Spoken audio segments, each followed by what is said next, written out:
Hey guys, Caesar here from Strength You Fitness and Therapy, your fitness and therapy experts. And today we're going to be talking about DDD, or Degenerative Disc Disease, or what I call triple Ds. Okay, so just because it's called Degenerative Disc Disease, it does not mean that I can touch you and you're going to get DDD. No, keep in mind that it's a degenerative issue, meaning it is something that gets worse as we get older. So there's two main places where DDD can occur. We have the neck, which is the C-spine, and then we have the low back, which is the L-spine. Now, we have 7 vertebral bodies in our neck, so we have 7 intervertebral discs. Now, what these discs are meant to do are meant to provide support for the spine, they're meant to cushion the spine, and they're meant to provide shock absorption with everyday wear and tear or sports that we play. The most common area where you will find degeneration in the neck will be in the C4, 5, 6, and 7. So it happens in the lower section of the neck, and we develop degenerative disc disease in this area through poor posture, such as something that we call anterior head carriage or kyphosis. So a great way to tell if we actually have anterior head carriage is if we take this bone right here, called your external auditory meatus. Hopefully I don't have any earwax in there. That'll be a little embarrassing. You can edit it out, right? Okay. And then you take your acromion, which is the pointy part of your shoulder bone, right in through here. So you want to stand in a relaxed position, and you want to make sure that this part of your ear does not pass this bone right in through here. If it does, then you may have some sort of anterior head carriage. A great way to tell if you're kyphotic now is if you already have the anterior head carriage and the rounding of the shoulders on top of that. Okay, so you're gonna look like the Hunchback of Notre Dame, or Notre Dame, however you want to say it. Quasimodo, you're gonna look like Quasimodo. If you look like Quasimodo, you're gonna have some sort of kyphosis. He definitely has DDD. The low back has 5 vertebral bodies, therefore we have 5 intravertebral discs. This is where the majority of the DDD that occurs in our low back happens mainly in the L3, 4, and 5 area because that's where the majority of the weight bearing occurs.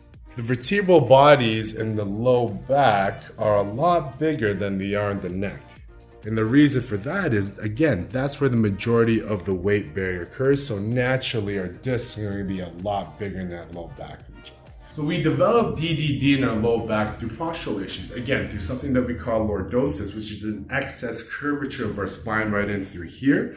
We can develop it through being obese, so having a lot of weight in the stomach area and the hip area. Also, if you're working in a place that's high impact where you're lifting things all day, that's also a great way to develop some sort of degeneration in your disc. Once we lose disc space in our discs, we can't get it back.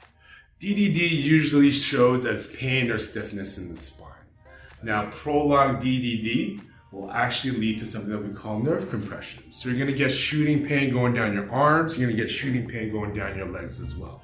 Worst case scenario, if you leave it untreated, we're going to wear down on that disc, causing it to be bone on bone. And that's when it becomes excruciating, and that's when it becomes arthritic. So you're going to have the arthritis and the shooting pain in your arms and your legs on top of that.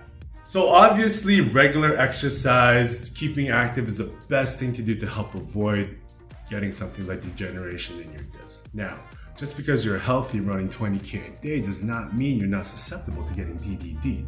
Keep in mind, it's a degeneration issue. See these wrinkles on my forehead? See that shit? I have no idea where they came from. But anyways, just like my physical outside body is going through some sort of degenerative changes, so is the inside. So as an athlete, if we're not getting the proper therapeutic intervention to keep up with the daily wear and tear that our body needs, we as athletes are susceptible to that as well. So the treatment of DDD really depends on how you got it in the first place. There's so many different types of things that we could do with DDD, for example, chiropractic care, physiotherapy, massage therapy, acupuncture, exercise therapy, so on and so forth. But again, it really depends on how you got it first and the type of lifestyle that you live. And a great way for us to find out is for you to come in, let us assess your body, and we'll come up with a plan as to how to get you from where you're at now to where you want to be. I'm Caesar from Strength You Fitness and Therapy, your fitness and therapy experts. If you have any other questions, any other concerns, you can holler at us at info@strengthenyoutherapy.com, or you can come on in, ask for any one of us, and we'd be more than happy to help you. Don't forget to subscribe and hit that bell so you can keep up to date with all our therapy videos. Again, I'm Ceazar from Strength You Fitness and Therapy, your fitness and therapy experts. Jazz hands. Jazz hands. Perfect. Hold on. Yo. Spinal drop. So.